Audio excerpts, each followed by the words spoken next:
ಎಲ್ರಿಗೂ ನಮಸ್ಕಾರ. ಈ ಒಂದು ವಿಡಿಯೋ ಮಾಡುವ ಉದ್ದೇಶ ಸಮಕಾಲೀನ ಜಗತ್ತಿನ ಪತ್ರಿಕೆಗೆ ಸಂಬಂಧಿಸಿದಂತೆ ಏಕಧ್ರುವ ಜಗತ್ತು ಅಥವಾ ಯೂನಿಪೋಲಾರ್ ವರ್ಲ್ಡ್ ಎನ್ನುವಂತಹ ಒಂದು ವಿಚಾರದ ಬಗ್ಗೆ ಚರ್ಚೆ ಮಾಡುವ ಸಲುವಾಗಿ ಈ ಒಂದು ವಿಡಿಯೋವನ್ನು ನಾನು ತಯಾರಿಸಿದ್ದೇನೆ. ಏಕಧ್ರುವ ಜಗತ್ತು ಅಂದ್ರೆ ಏನು, ಏಕಧ್ರುವ ಜಗತ್ತು ಉಂಟಾಗೋಕೆ ಕಾರಣಗಳೇನು ಎನ್ನುವ ಒಂದು ವಿಚಾರಗಳನ್ನು ಈ ಒಂದು ವಿಡಿಯೋದಲ್ಲಿ ಚರ್ಚೆ ಮಾಡೋಣ.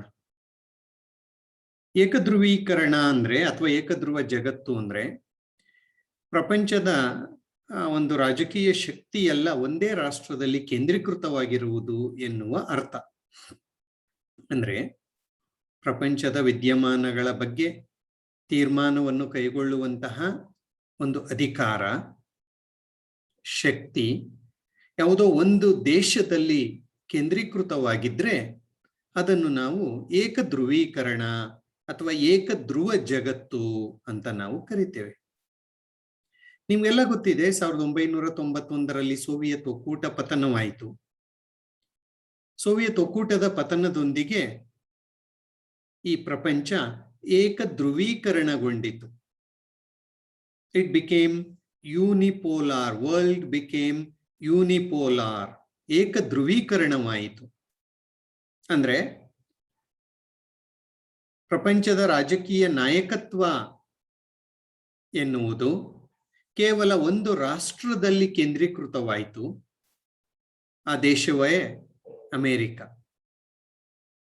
ಅಂದ್ರೆ ಅರ್ಥ, ಪ್ರಪಂಚದ ರಾಜಕೀಯ ನಾಯಕನ ಒಂದು ಪಟ್ಟ ಅಥವಾ ಪ್ರಪಂಚದ ರಾಜಕೀಯ ಶಕ್ತಿ ಯಾವುದೋ ಒಂದು ದೇಶದಲ್ಲಿ ಕೇಂದ್ರೀಕೃತವಾಗಿರುವುದನ್ನೇ ನಾವು ಏಕಧ್ರುವೀಕರಣ ಅಥವಾ ಏಕಧ್ರುವ ಜಗತ್ತು ಅಂತ ನಾವು ಕರಿತೀವಿ.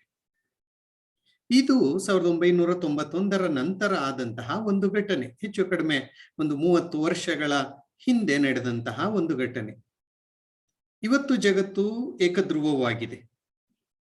ಇದು ನಿಮ್ಗಿನ್ನೂ ಚೆನ್ನಾಗಿ ಅರ್ಥವಾಗಬೇಕು ಅಂದ್ರೆ ಒಂದು ಸ್ವಲ್ಪ ಜ್ಞಾಪಕ ಮಾಡ್ಕೊಳ್ಳಿ.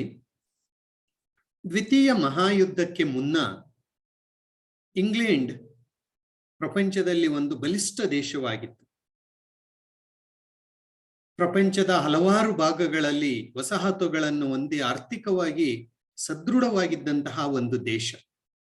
ಆದರೆ ದ್ವಿತೀಯ ಮಹಾಯುದ್ಧದ ನಂತರ ಪ್ರಪಂಚದ ರಾಜಕೀಯ ಒಂದು ಚಿತ್ರಣವೇ ಬದಲಾಯಿತು. ದ್ವಿತೀಯ ಮಹಾಯುದ್ಧ ಆದ್ಮೇಲೆ ಅಮೆರಿಕ ಮತ್ತು ಸೋವಿಯತ್ ಒಕ್ಕೂಟ ಎನ್ನುವಂತಹ ಎರಡು ಪ್ರಬಲ ಶಕ್ತಿಗಳು ಬೆಳೆದವು. ಪ್ರಜಾಪ್ರಭುತ್ವ ರಾಷ್ಟ್ರಗಳನ್ನು ತನ್ನೊಂದಿಗೆ ಸೇರಿಸಿಕೊಂಡು ಅಮೆರಿಕ ಒಂದು ಬಲಿಷ್ಠ ದೇಶವಾಗಿ ಹೊರಹೊಮ್ಮಿತು.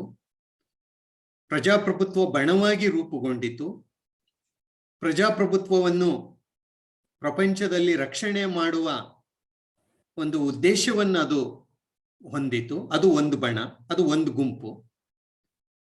ಇದಕ್ಕೆ ವಿರುದ್ಧವಾಗಿ ಸೋವಿಯತ್ ಒಕ್ಕೂಟ ಕಮ್ಯುನಿಸಂ ಅನ್ನು ಏನು ಹೊಂದಿತ್ತು, ಈ ಒಂದು ಸೋವಿಯತ್ ಒಕ್ಕೂಟವೂ ಸಹ ಬಲಿಷ್ಠವಾಗಿ ಬೆಳೆಯಿತು. ಅದು ಕಮ್ಯುನಿಸ್ಟ್ ದೇಶಗಳನ್ನು ತನ್ನೊಂದಿಗೆ ಹೊಂದಿತ್ತು. ಕಮ್ಯುನಿಸ್ಟ್ ದೇಶಗಳ ನಾಯಕನಂತೆ ಇತ್ತು. ಯಾವುದು? ಸೋವಿಯತ್ ಒಕ್ಕೂಟ. ಸೊ ದ್ವಿತೀಯ ಮಹಾಯುದ್ಧ ನಂತರ ಈ ಒಂದು ಪ್ರಪಂಚದ ರಾಜಕೀಯದಲ್ಲಿ ಯುರೋಪಿಯನ್ನರ ಪ್ರಾಬಲ್ಯ ಅಥವಾ ಐರೋಪ್ಯ ದೇಶಗಳ ಪ್ರಾಬಲ್ಯ ಇಲ್ಲವಾಯಿತು. ಬದಲಿಗೆ ಅಮೆರಿಕ ಒಂದು ಬಲಿಷ್ಠ ಬಣವಾಗಿ, ಇನ್ನೊಂದು ಕಡೆ ಸೋವಿಯತ್ ಒಕ್ಕೂಟ ಒಂದು ಬಲಿಷ್ಠ ಬಣವಾಗಿ ಬೆಳೆದವು. ಅಂದ್ರೆ ಅರ್ಥ ಏನು? ಈ ಜಗತ್ತು ಎರಡು ರಾಜಕೀಯವಾಗಿ ಶಕ್ತಿ ಸಮತೋಲನದ ದೃಷ್ಟಿಯಿಂದ ಈ ಒಂದು ಜಗತ್ತು ಎರಡು ಹೋಳಾಗಿ ಒಡೆದು ಹೋಯಿತು, ಎರಡು ಭಾಗಗಳಾಗಿ ಒಡೆದು ಹೋಯಿತು. ಒಂದು ಭಾಗ ಅಮೆರಿಕದ ನೇತೃತ್ವದ ಪ್ರಜಾಪ್ರಭುತ್ವ ಬಣ, ಇನ್ನೊಂದು ಕಡೆ ಕಮ್ಯುನಿಸ್ಟ್ ಬಣದ ಒಂದು ಗುಂಪು ಮತ್ತು ಅದಕ್ಕೆ ಸೋವಿಯತ್ ಒಕ್ಕೂಟ ನಾಯಕ. ಸೊ ಈ ರೀತಿಯಲ್ಲಿ ಪ್ರಪಂಚ, ನಾವು ಹೇಗೆ ಒಂದು ಕಲ್ಲಂಗಡಿ ಹಣ್ಣನ್ನು ಮಧ್ಯ ಕಟ್ ಮಾಡಿದ್ರೆ ಹೇಗೆ ಎರಡು ಹೋಳಾಗುತ್ತೋ ಆ ರೀತಿಯಲ್ಲಿ ದೇಶಗಳು ಎರಡು ಬಣಗಳಲ್ಲಿ ಒಡೆದು ಹೋಗಿತ್ತು.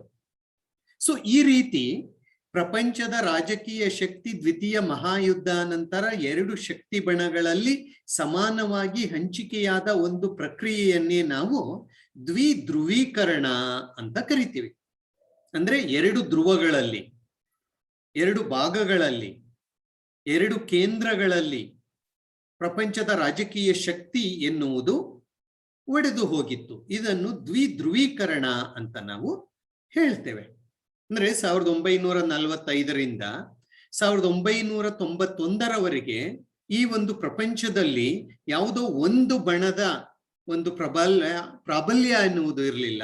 ಬದಲಿಗೆ ಎರಡು ಬಣಗಳ ಪ್ರಾಬಲ್ಯ ಇತ್ತು. ಅದನ್ನೇ ನಾವು ಅಂದ್ರೆ ದ್ವಿಧ್ರುವೀಕರಣ, ಎರಡು ಕೇಂದ್ರಗಳಲ್ಲಿ ಶಕ್ತಿ ಸಮತೋಲನ ಎನ್ನುವುದು ಇತ್ತು.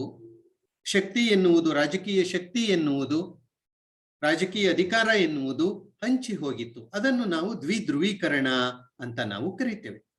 ಅದು ನಿಮಗೆ ಗೊತ್ತಿದೆ.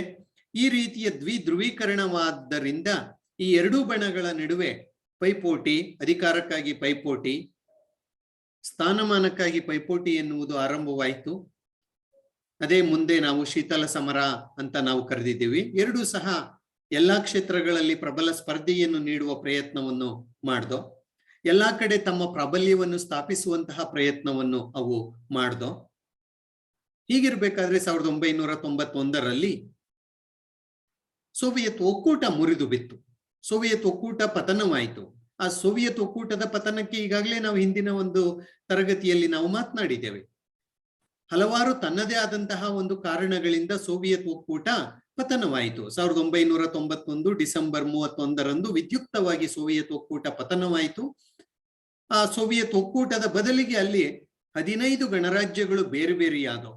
ಅಂದ್ರೆ ಏನು ಒಂದು ಪ್ರಬಲ ಶಕ್ತಿಯಾಗಿ, ಕಮ್ಯುನಿಸ್ಟ್ ದೇಶಗಳ ಒಂದು ಬಣವಾಗಿ, ಕಮ್ಯುನಿಸ್ಟ್ ದೇಶಗಳ ಒಂದು ನೇತಾರನಾಗಿ ಏನು ಸೋವಿಯತ್ ಒಕ್ಕೂಟ ಎನ್ನುವುದು ಇತ್ತು, ಅದು ತನ್ನ ಶಕ್ತಿಯನ್ನು ಕಳೆದುಕೊಳ್ತು. ಸೊ ಯಾವಾಗ ಸೋವಿಯತ್ ಒಕ್ಕೂಟ ಮುರಿದು ಬಿತ್ತು, ಸೋವಿಯತ್ ಒಕ್ಕೂಟ ಇಲ್ಲವಾಯಿತು, ಅದರ ಪ್ರಾಬಲ್ಯ ಇಲ್ಲವಾಯಿತು, ದ್ವಿಧ್ರುವೀಕರಣವಾಗಿದ್ದಂತಹ ಪ್ರಪಂಚ ಮತ್ತೆ ಏಕ ಧ್ರುವೀಕರಣವಾಯಿತು. ಅಂದ್ರೆ ಅರ್ಥ ನೋಡಿ, ಇಲ್ಲಿಯ ತನಕ 1991ರ ತನಕ ಪ್ರಪಂಚದ ಶಕ್ತಿ ಸಮತೋಲನ, ಶಕ್ತಿ ಎನ್ನುವುದು ಎರಡೂ ಬಣಗಳ ನಡುವೆ ಸಮತೂಕವಾಗಿತ್ತು, ಸಮತೋಲನವಾಗಿತ್ತು. ಆದ್ರೆ ಯಾವಾಗ ಸೋವಿಯತ್ ಒಕ್ಕೂಟ ಮುರಿದು ಬಿತ್ತು, ಉಳಿದಿರೋರು ಯಾರು? ಬರೀ ಅಮೆರಿಕ. ಅಂದ್ರ ಅರ್ಥ ಪ್ರಪಂಚದ ರಾಜಕೀಯದ ಮೇಲೆ ಹೆಚ್ಚು ಪ್ರಾಬಲ್ಯವನ್ನು ಹೊಂದಿದ ದೇಶವ ಯಾವುದಾಯ್ತು? ಅಮೆರಿಕ ಆಯ್ತು. ಇದನ್ನೇ ನಾವು ಏಕ ಧ್ರುವೀಕರಣ, ಅಂದ್ರೆ ಎಲ್ಲಾ ರಾಜಕೀಯ ಶಕ್ತಿ ಯಾವುದೋ ಒಂದು ದೇಶದಲ್ಲಿ ಕೇಂದ್ರೀಕೃತವಾಯ್ತಲ್ವಾ, ಅದನ್ನೇ ನಾವು ಏಕ ಧ್ರುವೀಕರಣ ಅಂತ ಕರಿತೀವಿ. ಯಾವ ದೇಶದಲ್ಲಿ ಕೇಂದ್ರೀಕೃತವಾಯಿತು?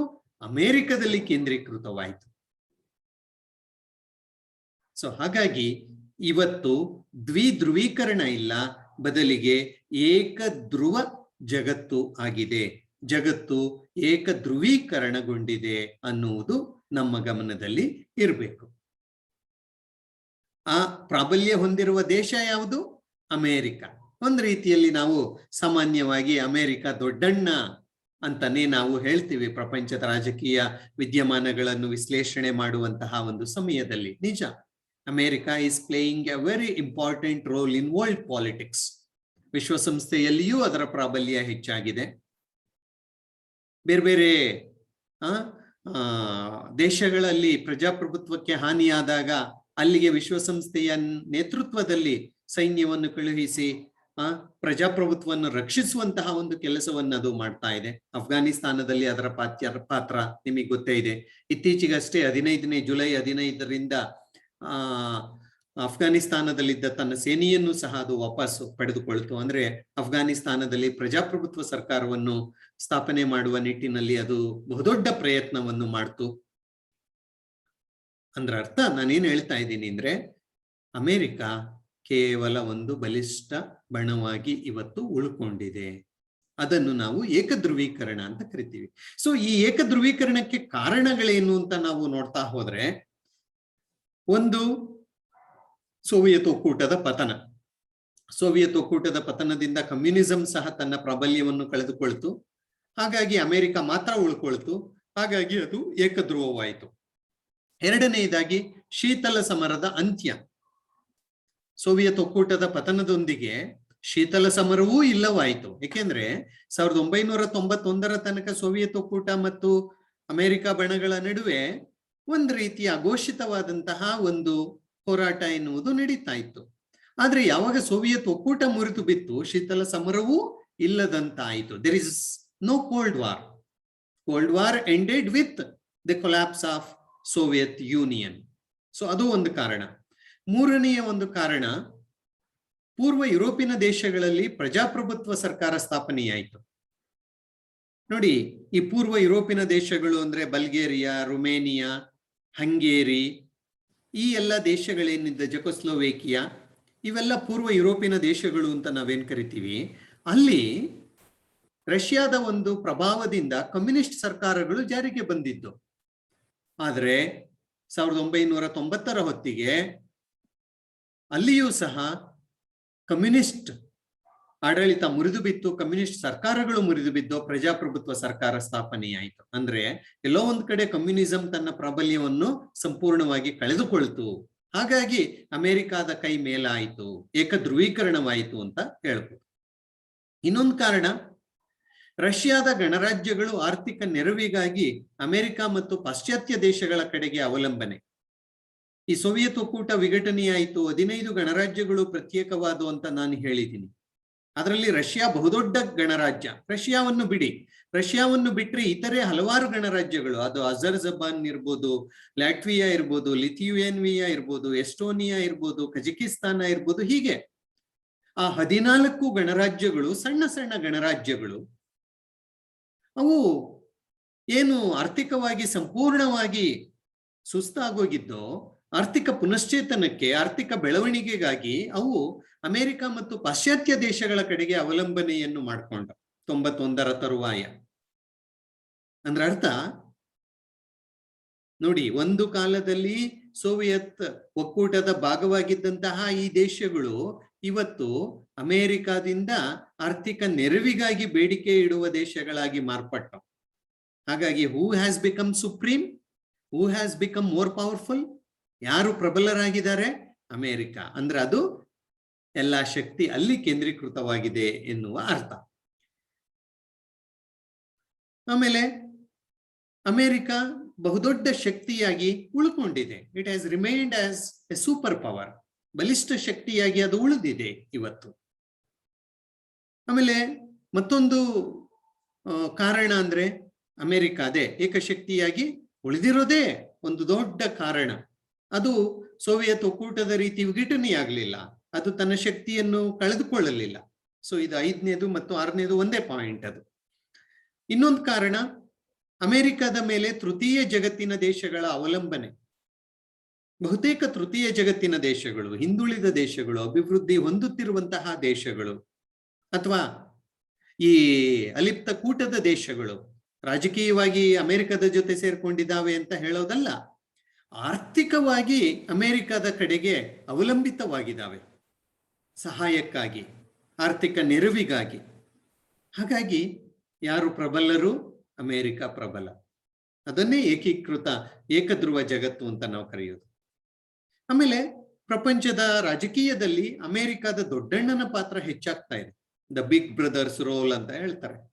ಎಲ್ಲ ರಾಜಕೀಯ ವಿದ್ಯಮಾನಗಳಲ್ಲಿ, ಬೆಳವಣಿಗೆಗಳಲ್ಲಿ ಅಮೆರಿಕದ ಪಾತ್ರ ಹೆಚ್ಚಾಗ್ತಾ ಇದೆ. ಎಲ್ಲಾ ದೇಶಗಳು ಅಮೆರಿಕದ ಕಡೆಗೆ ನೋಡ್ತಾ ಇದ್ದಾವೆ, ಅಮೆರಿಕದ ಮಧ್ಯಸ್ಥಿಕೆಯನ್ನು ಬಯಸ್ತಾ ಇದ್ದಾವೆ. ಅಮೆರಿಕವೂ ಸಹ ತಾನೇ ಮುಂದೆ ಬಂದು ಯಾವುದೋ ಸಮಸ್ಯೆಗಳನ್ನು ತನ್ನ ಮಧ್ಯಸ್ಥಿಕೆಯಲ್ಲಿ ತೀರ್ಮಾನಿಸುವಂತಹ ಕೆಲಸವನ್ನು ಮಾಡ್ತಾ ಇದೆ. ಹಾಗಾಗಿ ಅಮೆರಿಕದ ಮೇಲಿನ ಅವಲಂಬನೆ ಹೆಚ್ಚಾಗಿದೆ. ಇನ್ನೊಂದು ಕಾರಣ ಈ ಏಕಧ್ರುವ ಜಗತ್ತು ಬರೋಕೆ, ಶೀತಲ ಸಮರದ ನಂತರ ಅಲಿಪ್ತ ಕೂಟದ ಪ್ರಾಬಲ್ಯವೂ ಕಡಿಮೆಯಾಗಿದೆ. ನಿಮಗೆ ಗೊತ್ತಿದೆ, ಯಾವಾಗ ಅಮೆರಿಕದ ಬಣ ಮತ್ತು ಸೋವಿಯತ್ ಒಕ್ಕೂಟದ ಬಣ ಅಂತ 1945 ನಂತರ ಉಂಟಾಗಿತ್ತು, ಹಾಗಾಗಿ ಈ ಎರಡೂ ಬಣಗಳ ನಡುವಿನ ಒಂದು ದ್ವೇಷ, ವೈಷಮ್ಯ ಅಥವಾ ಶೀತಲ ಸಮರ ಅಂತ ಏನ್ ಕರಿತೀವಿ, ಅದನ್ನು ಸಂಪೂರ್ಣವಾಗಿ ಕಡಿಮೆ ಮಾಡಬೇಕು, ಪ್ರಪಂಚದಲ್ಲಿ ಶಾಂತಿ ನೆಲೆಸುವಂತೆ ಮಾಡಬೇಕು ಅನ್ನುವ ಉದ್ದೇಶದಿಂದ ಈ ಹಿಂದುಳಿದ ದೇಶಗಳು ಅಲಿಪ್ತ ಕೂಟ ಅಂತ ಸ್ಥಾಪನೆ ಮಾಡಿಕೊಂಡು ಅಲಿಪ್ತ ನೀತಿಯನ್ನು ಅವು ಜಾರಿಗೆ ತಂದಿದ್ದು. ಆದ್ರೆ ಸೋವಿಯತ್ ಒಕ್ಕೂಟದ ಪತನವಾದ ಮೇಲೆ ಶೀತಲ ಸಮರ ಇಲ್ಲವಾಯಿತು. ಸೊ ಶೀತಲ ಸಮರವೇ ಇಲ್ಲವಾದಾಗ ಅಲಿಪ್ತ ಕೂಟಕ್ಕೆ ಪ್ರಾಶಸ್ತ್ಯ ಇದೆಯಾ ಎನ್ನುವುದರ ಬಗ್ಗೆ ದೊಡ್ಡ ಸವಾಲು ಉಂಟಾಗಿದೆ. ಪ್ರಾಶಸ್ತ್ಯ ಅದು ಬೇರೆ ರೀತಿಯಲ್ಲಿದೆ ಬಿಡಿ, ಆದ್ರೆ ಎಲ್ಲೋ ಒಂದು ಕಡೆ ಅಲಿಪ್ತ ಕೂಟದ ಆಗ ಶೀತಲ ಸಮರದ ಕಾಲದಲ್ಲಿದ್ದಂತಹ ಪ್ರಾಮುಖ್ಯತೆ ಇಲ್ಲವಾಗಿದೆ, ರಾಜಕೀಯವಾದಂತಹ ಪ್ರಾಮುಖ್ಯತೆ ಇಲ್ಲವಾಗಿದೆ. ಬೇರೆ ಕ್ಷೇತ್ರಗಳಲ್ಲಿ ಅದರ ಇರುವಿಕೆ ಎನ್ನುವುದಿದೆ, ಅದರ ಪ್ರಸ್ತುತತೆ ಎನ್ನುವುದಿದೆ, ಅದನ್ನು ಸಹ ನಾವು ದೀರ್ಘವಾಗಿ ಮಾತನಾಡಿದ್ದೇವೆ. ಹಾಗಾಗಿ ಅಲಿಪ್ತ ಕೂಟ ಅದರ ಪ್ರಾಬಲ್ಯ ಇವತ್ತು ಕ್ಷೀಣವಾಗಿದೆ. ಹಾಗಾಗಿ ಅಮೆರಿಕದ ಕೈ ಮೇಲಾಗಿದೆ, ಅಮೆರಿಕ ದೊಡ್ಡಣ್ಣನಾಗಿದೆ, ಪ್ರಪಂಚ ಏಕಧ್ರುವವಾಗಿದೆ, ಎಲ್ಲಾ ಶಕ್ತಿ ಎಲ್ಲಿ ಕೇಂದ್ರೀಕೃತವಾಗಿದೆ? ಅಮೆರಿಕದಲ್ಲಿ ಕೇಂದ್ರೀಕೃತವಾಗಿದೆ. ಮತ್ತೊಂದು ಕಾರಣ, ಅಂತಾರಾಷ್ಟ್ರೀಯ ಆರ್ಥಿಕ ವ್ಯವಹಾರಗಳಲ್ಲಿ ಹೆಚ್ಚಿರುವ ಡಾಲರ್ ಪ್ರಾಬಲ್ಯ. ನೋಡಿ, ಪ್ರಪಂಚದಲ್ಲಿ ಅತಿ ಹೆಚ್ಚು ಬೇಡಿಕೆಯಲ್ಲಿರುವಂತಹ ಒಂದು ಕರೆನ್ಸಿ ಅಂದ್ರೆ ಯಾವುದು? ಡಾಲರ್. ಎಲ್ಲರೂ ಒಪ್ಕೊಳ್ತಾರೆ, ಎಲ್ಲರೂ ಡಾಲರ್ ಅಲ್ಲೇ ಕೇಳ್ತಾರೆ. ನಮ್ಮ ರೂಪಾಯಿಯಲ್ಲಿ ಕೊಡಿ ಅಂತ ಹೇಳೋದಿಲ್ಲ, ಅಥವಾ ಇನ್ಯಾವುದರಲ್ಲೂ ಕೊಡಿ ಅಂತ ಹೇಳಲ್ಲ, ಡಾಲರ್ ಅಲ್ಲಿ ಕೊಡಿ ಅಂತ ಹೇಳ್ತಾರೆ. ಕಾರಣ ಅಮೆರಿಕದ ಆ ಒಂದು ಆರ್ಥಿಕವಾದಂತಹ ಸದೃಢತೆ, ಆ ಒಂದು ಡಾಲರ್ಗೆ ಇರುವಂತಹ ಒಂದು ಮೌಲ್ಯ. ಹಾಗಾಗಿ ಅಮೆರಿಕದ ಪ್ರಾಬಲ್ಯ ಹೆಚ್ಚಾಗಿದೆ, ಆ ಶಕ್ತಿ ಅಲ್ಲಿಯೇ ಕೇಂದ್ರೀಕೃತವಾಗಿದೆ ಅಂತ ನಾವು ಹೇಳ್ತೀವಿ. ಇನ್ನೂ ಒಂದು ಕಾರಣ, ಏಕಧ್ರುವ ಜಗತ್ತಿಗೆ ಈವನ್ ವಿಶ್ವಸಂಸ್ಥೆಯಲ್ಲಿಯೂ ಸಹ ಅಮೆರಿಕದ ಒಂದು ಪ್ರಾಬಲ್ಯ ಹೆಚ್ಚಾಗಿದೆ.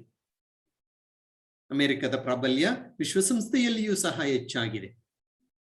ವಿಶ್ವಸಂಸ್ಥೆಯ ಒಂದು ದೈನಂದಿನ ಚಟುವಟಿಕೆಗಳಿಗೆ ಹೆಚ್ಚಿನ ಪ್ರಮಾಣದ ಆರ್ಥಿಕ ಸೌಲಭ್ಯವನ್ನು ಕೊಡುವಂತಹ ದೇಶವೂ ಅಮೆರಿಕವೇ.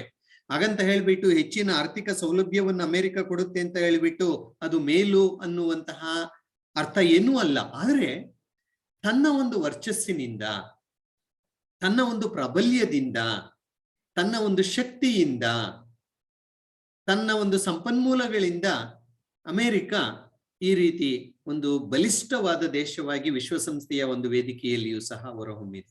ಹಾಗಾಗಿ ಈ ಎಲ್ಲಾ ಕಾರಣಗಳು ಈ ಪ್ರಪಂಚ ಏಕಧ್ರುವವಾಗೋಕೆ ಕಾರಣವಾಗಿದೆ ಅಂತ ನಾವು ಹೇಳಬಹುದು. ಸೊ ಏಕಧ್ರುವ ಜಗತ್ತು ಅನ್ನುವುದು ನಿಮಗೆ ಅರ್ಥವಾಗಿದೆ, ಅದಕ್ಕೆ ಕಾರಣಗಳೇನು ಅಂತ ನಾನು ಹೇಳಿದ್ದೀನಿ. ಆದ್ರೆ ಸದ್ಯದ ಪ್ರಪಂಚದ ಪರಿಸ್ಥಿತಿಯಲ್ಲಿ ಈ ಏಕಧ್ರುವ ಶಾಶ್ವತವಲ್ಲ. ಏಕೆಂದ್ರೆ ಇವತ್ತು ನಾವು ಪ್ರಪಂಚದ ಹಲವಾರು ದೇಶಗಳು ಅಮೆರಿಕಾಗೆ ಪ್ರಬಲವಾದಂತಹ ಪೈಪೋಟಿಯನ್ನು ನೀಡುವ ನಿಟ್ಟಿನಲ್ಲಿ ಬೆಳೀತಾ ಇದ್ದಾವೆ. ಪ್ರಪಂಚ ಬಹು ಧ್ರುವೀಕರಣದ ಕಡೆಗೆ ಸಾಗ್ತಾ ಇದೆ. ಯಾವುದೋ ಒಂದು ದೇಶದಲ್ಲಿ ರಾಜಕೀಯ ಶಕ್ತಿ ಕೇಂದ್ರೀಕೃತವಾಗುವುದರ ಬದಲು ಪ್ರಪಂಚದ ಹಲವಾರು ಕೇಂದ್ರಗಳಲ್ಲಿ, ಹಲವಾರು ದೇಶಗಳಲ್ಲಿ ಈ ಒಂದು ರಾಜಕೀಯ ಶಕ್ತಿ ಕೇಂದ್ರೀಕೃತವಾಗುವ ಸೂಚನೆಗಳು ಕಾಣ್ತಾ ಇದ್ದಾವೆ. ಚೀನಾ ಬಹುದೊಡ್ಡ ಅರ್ಥವ್ಯವಸ್ಥೆಯಾಗಿ ಹೊರಹೊಮ್ತಾ ಇದೆ, ಪ್ರಬಲ ದೇಶವಾಗಿ ಹೊರಹೊಮ್ತಾ ಇದೆ. ಸೊ ಚೀನಾದ ಹಿಂದೆ ಸಾಗುವಂತಹ ದೇಶಗಳ ಸಂಖ್ಯೆಯೂ ಹೆಚ್ಚಾಗ್ತಾ ಇದೆ. ಭಾರತ, ಬ್ರೆಜಿಲ್ ಇವುಗಳು ಸಹ ಆರ್ಥಿಕವಾಗಿ ದೊಡ್ಡ ಶಕ್ತಿಗಳಾಗಿ ಬೆಳೆದು ಅಂತಾರಾಷ್ಟ್ರೀಯ ಮಟ್ಟದಲ್ಲಿ ಪೈಪೋಟಿಯನ್ನು ಒಡ್ಡುವ ಹಂತಕ್ಕೆ ಬಂದು ನಿಂತಿದ್ದಾವೆ. ಅಲ್ಲದೆ ಪ್ರಾದೇಶಿಕ ಸಂಘಟನೆಗಳು, ನಾವೀಗಾಗಲೇ ಹಲವಾರು ಪ್ರಾದೇಶಿಕ ಸಂಘಟನೆಗಳ ಬಗ್ಗೆ ನಾವು ಚರ್ಚೆ ಮಾಡಿದ್ದೇವೆ. ಸೊ ಆ ಪ್ರಾದೇಶಿಕ ಸಂಘಟನೆಗಳು ಪ್ರಬಲವಾಗಿ ಬೆಳೀತಾ ಇದ್ದಾವೆ. ಮತ್ತು ಡಾಲರ್ಗೆ ಯೂರೋ ಕರೆನ್ಸಿಯ ಪೈಪೋಟಿ ಹೆಚ್ಚಾಗ್ತಾ ಇದೆ. ಯುರೋಪಿಯನ್ ದೇಶಗಳೇ ಸೇರಿ ಐರೋಪ್ಯ ಒಕ್ಕೂಟ ಜಾರಿಗೆ ತಂದಿರುವಂತಹ ಈ ಒಂದು ಯೂರೋ ಕರೆನ್ಸಿಯ ಒಂದು ಪೈಪೋಟಿಯೂ ಸಹ ಹೆಚ್ಚಾಗ್ತಾ ಇದೆ. ಈವನ್ ಮಿಲಿಟರಿ ಕ್ಷೇತ್ರದಲ್ಲಿ ರಷ್ಯಾ ಸಹ ದೊಡ್ಡದಾಗಿ ಬೆಳೀತಾ ಇದೆ. ರಷ್ಯಾ, ಚೀನಾ ಮಿಲಿಟರಿ ದೃಷ್ಟಿಯಿಂದ ಅಮೆರಿಕಾಗೆ ಪೈಪೋಟಿ ನೀಡುವಷ್ಟು ಬೆಳೆದಿದ್ದಾವೆ. ಅಂದ್ರೆ ನಾನೇನ್ ಹೇಳ್ತಾ ಇದ್ದೀನಿ ಅಂದ್ರೆ, ಈ ಏಕ ಧ್ರುವೀಕರಣ ಇವತ್ತು ಶಾಶ್ವತವಾಗಿ ಇರೋದಿಲ್ವೇನೋ, ಪ್ರಪಂಚ ಬಹು ಧ್ರುವೀಕರಣದ ಕಡೆಗೆ ವಾಲ್ತಾ ಇದೆಯೇನೋ ಎನ್ನುವಂತಹ ಒಂದು ಬೆಳವಣಿಗೆಯನ್ನು ನಾವು ಕಾಣ್ತಾ ಇದ್ದೇವೆ. ಸೊ ಇಷ್ಟೊತ್ತು ನಾನು ಮಾತನಾಡಿದ್ದು ಏಕ ಧ್ರುವೀಕರಣ ಅಂದ್ರೇನು, ಏಕ ಧ್ರುವೀಕರಣಕ್ಕೆ ಕಾರಣಗಳೇನು ಎನ್ನುವ ವಿಚಾರವನ್ನು ನಾನು ನಿಮ್ ಜೊತೆ ಚರ್ಚೆ ಮಾಡಿದ್ದೀನಿ. ಪರೀಕ್ಷೆಯಲ್ಲಿ ನಿಮಗೆ ಇದನ್ನು ಒಂದು 5 ಮಾರ್ಕ್ಸ್ ಪ್ರಶ್ನೆಗೆ ಕೇಳ್ಬೋದು, ಏಕ ಧ್ರುವೀಕರಣ ಅಂತ ಹೇಳಿಬಿಟ್ಟು. ಧನ್ಯವಾದಗಳು.